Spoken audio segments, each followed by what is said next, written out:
Ah, it's the Banless channel. Oh, I'm sorry, it's been a while. Banless season. Ooh, free content. Not a Banless channel. Not a Banless channel. But let's start with some memes. Women only watch Yu-Gi-Oh! 5Ds for one thing. Ladies, it's okay. It's okay. I understand. I understand why 5Ds is a good anime. We all like some cake, you know? Ash Blossom and No Joy. Fire, fire, fire. Zombie to me ifombi. When a card or effect is activated that includes any effects, no. Discard this card. 4. Kazuki Takahashi. The set name number thing, whatever, that's what I like about this. That's a 7 head right there, and the chin, beautiful, absolutely gorgeous. You may disagree, but this is what peak performance looks like in a woman. For those of you who do not agree that Rongo needs to be banned, you guys definitely need to reevaluate yourselves. You guys are probably the guys that are playing Rongo Turbo. That's probably why you guys are disagreeing with me right now, but Rongo is a problem in the game. You know, it's funny that he, you see like there's a cut when he says you need to reevaluate yourselves. I have a feeling he might have said something a little bit more inflammatory and had to edit that out. Just putting that out there. So Rongo banned. Yeah, I don't see this as a problem. It should go. A lot of people are gonna jump on the other side and say Gossip Shadow is the problem card. Well, you see, Gossip Shadow is only a problem insofar as what it enables. And attaching itself as a material is very niche, and I don't think that's a mechanic that's very popular in this game at all, and I don't really see what Gossip Shadow makes good other than just a very specific win condition. Your deck needs to have warrior level 4s and be able to make level 3s into a rank 3. When is that ever going to be a problem in Yu-Gi-Oh? Generally never. I like Gossip Shadow. It's a very generic rank 3. It's good enough, but not like super underpowered, but like at the same time is strong enough that you could probably play it. I mean, I run it in my Salad Boys, and that deck is probably going to be kind of decent when it comes out. I just think like it's fine. And you know, do you really want to hit a new card instead of just something very niche that nobody played at all for like the last 4 years until now?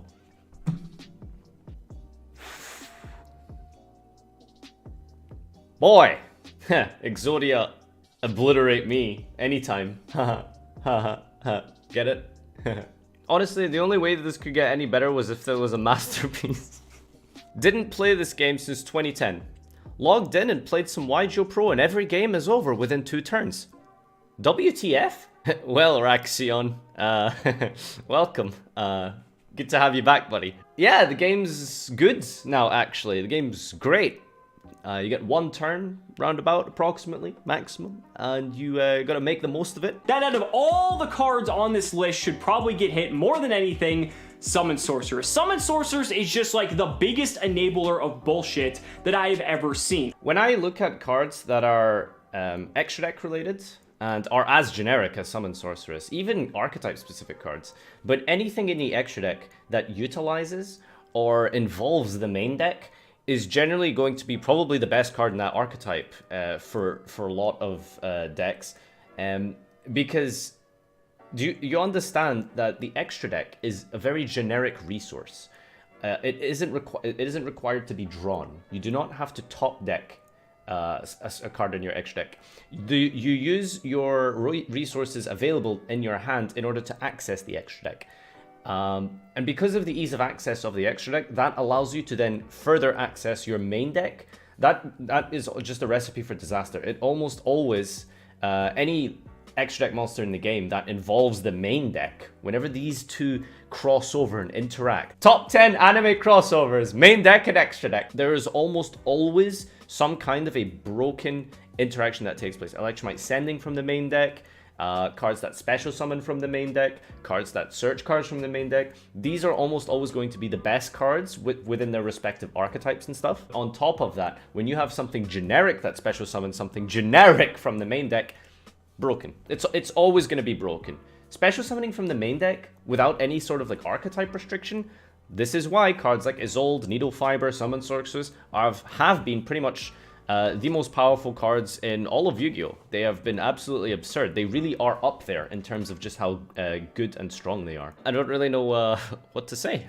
That's Naruto memes are so funny. Have you guys been checking them out? They're crazy. They're so good. What's this guy's name again? Is Sasuke? Sorry, I don't watch anime. However, I just have a kind of quick question about this. Is there an anime character stronger than Madara Uchiha? And I'm referring to Rin Tensei Madara Uchiha with the Eternal Mangekyo Sharingan and Rinnegan Dojutsus with the Rikido Path's ability equipped with his Gumbai and control of the Jubi. Asking for friend. Mashudu. Field spell card. If your opponent controls more monsters than you do, your opponent cannot activate monster effects or declare attacks. If you control more monsters than your opponent, you cannot activate monster effects or declare attacks. During the end phase, if both players control the same amount of monsters, you can destroy this card. So this is a new field spell. I think that's coming out in Dark Neostorm. And the way I've seen this being utilized so far is basically these silly, annoying stall decks. It's kind of like a permanent, like, Swords of Revealing Light with the restrictions surrounding the field presence, I suppose. Basically, if you're playing some kind of like Exodia stall deck or whatever, you're never going to have any monsters. So you've essentially permanently stopped your opponent from being able to attack you. And yeah, it's I don't know, like, I can't see this card being used in any facet of the game at all, except for just really stupid, annoying stall decks. I can't see what you'd want to play this for other than for some stupid degenerate strategy. I want to say that looks like Dark Resonator slightly in a hood, but I'm not too sure. Level 1 Crook, level 35 Boss. And that's how Mafia works. Starting off with the banned cards. The first card I have is Topologic Gumblar Dragon. Yo, having fun? I'm having fun. I love being able to start a duel with no cards in my hand. I like starting duels with no cards. It's a challenge. I like challenging myself. No hands, look ma, no hands. This card was only ever going to be used for shenanigans. Good websites to buy Yu-Gi-Oh cards online. Oh, well, I'm glad you asked this question. So basically, what you need to do is you need to go over to YGOcity.com and you need to use the promo code FarfaYGO at the checkout so you can get 5% off and you can help me make some and that way you're able to get all the cards you need. And on top of that, if you're interested, please maybe consider becoming one of my Patreons. Subscribe to the channel for more amazing Yu-Gi-Oh content, and if you really found this video insightful, consider supporting me on Patreon. I truly believe that every danger should get hit to 1. And you guys all know what dangers are capable of.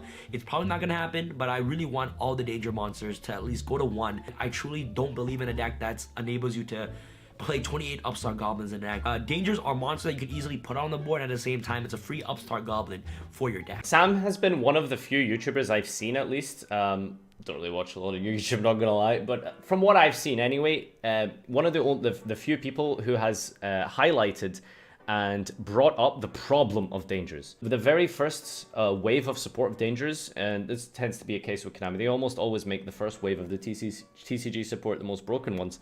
An entire archetype that can put itself on the board and replace itself in terms of card advantage. No, not even replace itself, just straight up get a +1. It's absolutely crazy. It really is, like, absolutely crazy. These cards are all just really, really absurd because of the link mechanic, I think, is really what it comes down to. I personally did sort of underestimate them because I kind of thought to myself, it's like, okay, you put all these guys on board, what do you do next? Like, what do you really do? What do you really achieve once you put these guys on board? And I think that problem comes from the fact that because of just how generic the link mechanic is. Because of cards like Summon Sorceress, which are super generic. Because of cards like Saryuya, which are super generic. And Topologic, which are all generic. These are what the kind of combos and plays that the dangers enable. And I think going forward, it's almost always going to be a deck that will facilitate and abuse the most powerful of the link mechanics. So unless they severely cripple some of the link monsters that we already have, like Curious, like Saryuya, like Summon Sorceress, these cards definitely need to be addressed, especially the first wave, because they're probably the most broken ones. Nessie and Jackalope, special summoning from the deck and searching from the deck. Two of the most very fundamental, powerful mechanics in all of Yu-Gi-Oh! And these cards do that so readily and in very easily plus ways. Cinquecento! We have a table 500 here with a Ghost Trick Angel Mischief, whatever her name is, FTK. This card involves, and it's very ironic because at the first part of this video I mentioned about how I like Gossip Shadow, and I think Gossip Shadow is a nice and fair card that's pretty niche and stuff like that, but yet here we are. You can kind of see where this is going to go. Pretty much the Ghost Trick Angel effect, for any of you who are unaware, because why would you know of the Ghost Trick Angel? I keep calling it Angel, maybe it's not Angel, but anyway, it's this rank 4 Ghost Trick monster that is able to gain materials during the end phase or something. Generally, you never really use that effect, you use her first effect, which I can't even remember. I think it searches like a Ghost Trick spell or something. Not a competitive Ghost Trick channel, by the way. Shoutouts to Ryan if you're watching.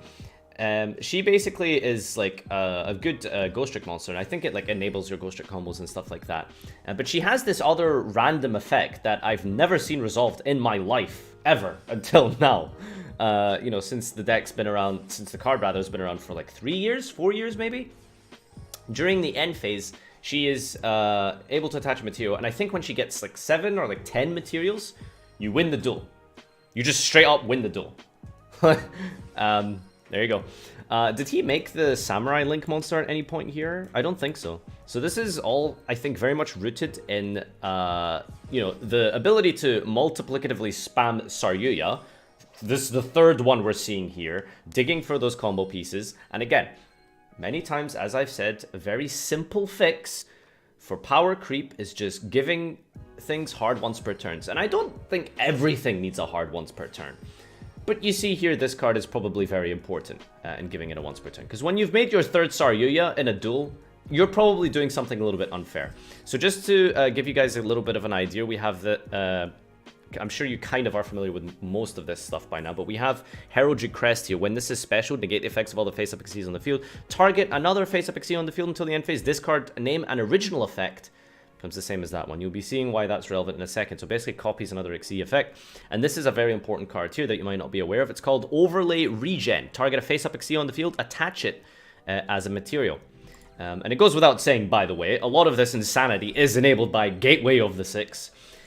I'm kind of on the fence about that because it's not so much that I think Gateway is too powerful for Samurais. I think Gateway is too powerful when you start involving other cards that aren't Samurai monsters. I think in like a sort of pure 6 Samurai strategy, Gateway is almost fine. I don't know, it's hard to say. But anyway, so this is what you do here. So in your, I think you target Alucard and then his name becomes that name. That lets you rank up into Ghost Trick Angel because you could, so she requires 2 level 4 monsters or a Ghost Trick Xyz that you can just like rank up into in the same way you can do with Beatrice. And then you use this Overlay Regen here, which is a spell card version of Ghost Trick, Gossip Shadow rather. Target a face-up Xyz on the field and attach this card to it as a material. So that goes onto itself there, and you get that last little bit of materials that you are required, which is a total of how many? 10 materials altogether. You win. You win. Is this competitive? Absolutely fucking not. Never play this. This is garbage. You will lose so hard if you play this deck to any hand trap in the entire game. But I wanted to show you anyway because I thought it was funny. Meme review. Keep spending most our lives living in the